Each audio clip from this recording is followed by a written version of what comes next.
Rich people of Reddit who married someone significantly poorer. What surprised you about their previous way of life?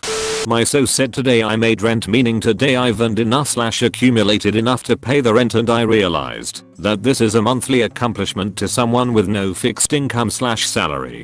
I fell in love with my uni best friend who really didn't have any money. When I got a job, for my birthday I decided to plan a holiday and offered to bring him along. It didn't even occur to me that this was his first ever holiday he'd ever taken.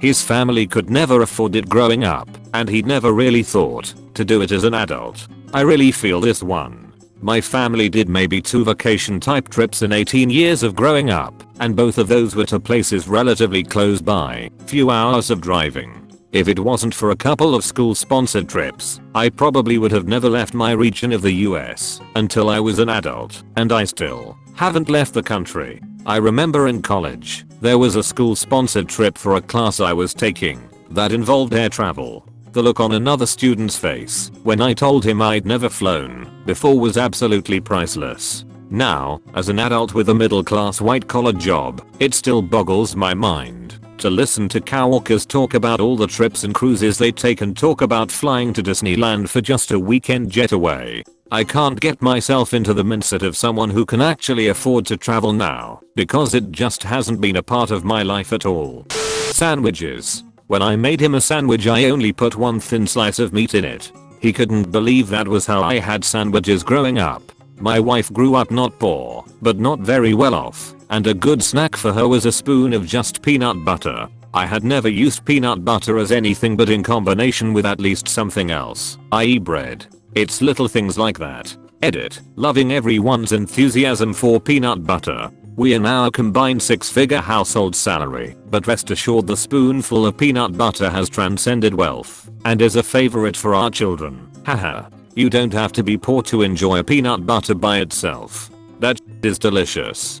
I can answer this one. I did not grow up rich by any means, but I would say my family was upper middle class. My husband was born in Nicaragua and eventually moved to Texas, where his mother barely scraped by supporting him and his brother. Some of the things that surprised me: he never eats snacks. Ever. They didn't have food in their kitchen, and he would go hungry sometimes. He said once they had an egg in the kitchen, and he scrambled it and split it with his brother while his mom hungrily looked on. Now as an adult he doesn't understand snacking. If we eat a banana he thinks that is our next meal. ? He is very impressed with smaller things in life. He had one toy as a kid, truck, and now anything I get him, he thinks is the most amazing thing in the world. He saves everything. He is the hardest worker I know. He never wants to be where he was. He is the most grateful, optimistic person I know. We've been having some problems, family drama, trying to sell our house, work stuff, etc. He is not afflicted by any of it. He is cool as a cucumber. He always says, "Did you eat today? Do you have a place to sleep? Does someone love you? Then you are better than most people." I daily love him. He makes me see the world in a different, better way. He sounds like he'd be a good friend. He is. My husband grew up in a family where they were comfortable, but on a strict budget.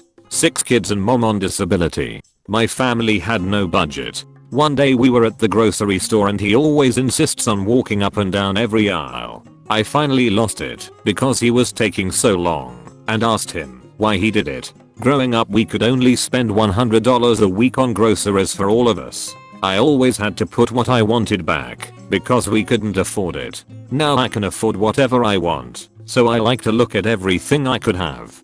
Took him 10 years to tell me this. I felt like a terrible person. My dad is a successful business owner now with several houses and multiple sources of income. But he grew up dirt poor when he had parents, and became even poorer when he was out on his own at 14. Think sleeping on the floor of a gas station men's room. To this day he will take a small handful of cereal out of his bowl before he pours milk in and put it back in the box, so he'll always have some cereal for later. Over 40 years later, and the pain and worry of growing up poor without luxuries, like breakfast cereal, still affect him. Growing up without money does shitty things to people. My experience is from the opposite perspective. I was the poor one. It absolutely floored me how my wife acts when something broke, like a car, appliances, clothes, etc. As a child living below the poverty line, replacing a tire or other necessities was a disaster, requiring tricky trade-offs in the budget, or just plain acceptance of just how boned you were. When my wife's phone broke, I went into full panic mode, while she shrugged and said, "We can just a new one this afternoon." And then we did. When we moved in together, I found out that she was putting her share of the rent on her credit card, with no real plan for how to pay it off. Edit, if you're coming in here to say you can't pay rent on a credit card or you were her plan, lem save you a few keystrokes, don't. That made my wallet hurt. My wife does this, and she isn't even poor lol. This is a very common problem in every socioeconomic class. It's just that the poor has very little means to actually pay it off, while the middle class and up just need to curb their spending or make a little more money. Honestly, food insecurity. When we were first married, she would get visibly uneasy if the food in the house was running low. She never overate or anything, she was just always concerned about it. A lot of times when she was younger, she went hungry. On the humorous side though, she hates camping. Her answer is always the same. I camped because it was fun. She camped because they couldn't afford hotels. For me, my love of camping started from growing up poor. The only family vacations my single mom and brother and I had were family reunion events several states away. It involved long road trips in a trashy car with no account, but we got to camp in tents and get a break from reality. We also ate a lot better over a campfire than me making hamburger helper for my brother while my mom went to bed early. She worked hard to support us and battled with depression untreated for years until she could afford medication. Those trips were good for all of us.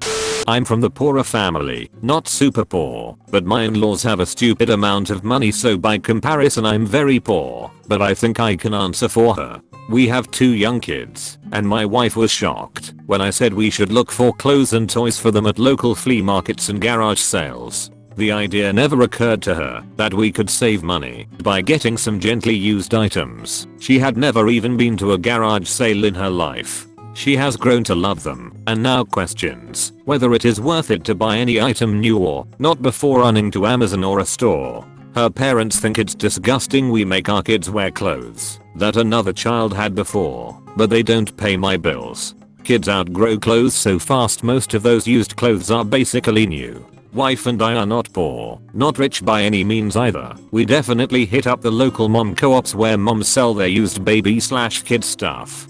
Find a bunch of good stuff in there, to the point where we feel stupid for buying new because it's so much more expensive. Anyways, it's not even close to being disgusting. Hamburger helper.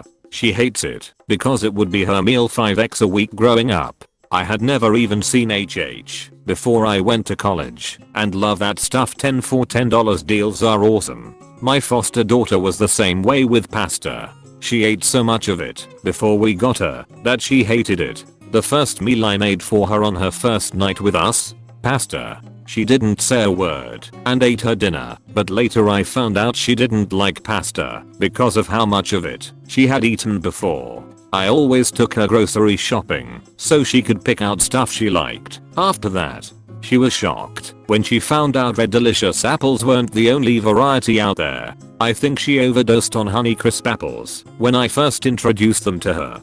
Rich people of Reddit who want to marry someone significantly poorer. Hello. Edit. Figures my most upvoted comment on Reddit is me being a gold digger, but I will take it as a win since I got gold.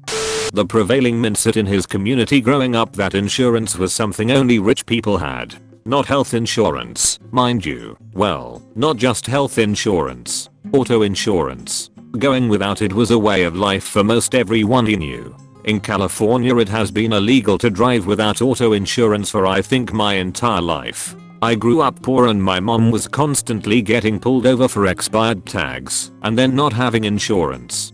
Long-term dating. Pets. I was always surprised by the number of pets she and her family had living in the trailer and how much of a share of their income they spent on them. Well, pets give you unconditional love, and that's important when you don't have much else. Better than drugs.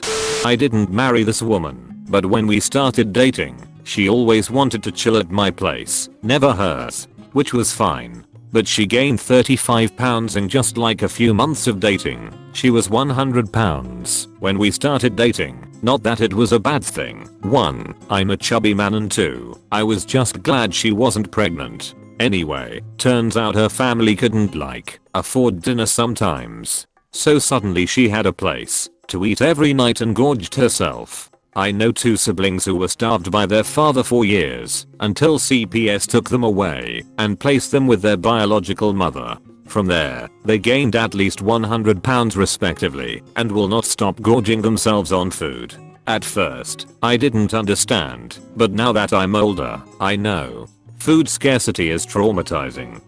I dated a 1%er briefly. She was surprised I willingly went inside fast food restaurants. Edit. Since people are saying 1% is still a huge range in income, I just looked up her daddy pulls in $10,000,000 a year. I'm not dating her, but she's a good friend of mine, and her parents are definitely 1%. I told her I had to work this summer to save up for a graduation trip, and that money was gonna be tight for the next year, but I'd love to go on a safari after graduation if I managed to save enough. Mind you, I'm solidly upper middle class. Her parents paid for it just because I'd helped her move into her apartment. It's not like that's what friends are for or anything. I'm from an upper middle class American family and my husband is from a poor Asian family. It is hard for me to wrap my head around how poor they really were when he was growing up. He told me about eating only rice with sugar for meals because they couldn't afford meat. They were probably living off less. That's $0.50 day for a family of 5 at times. I'm Southeast Asian as well. Rice, soy sauce, eggs and a little vegetables go a long way. I know this is not the point you were making, but reading those ingredients just made my mouth water for fried rice.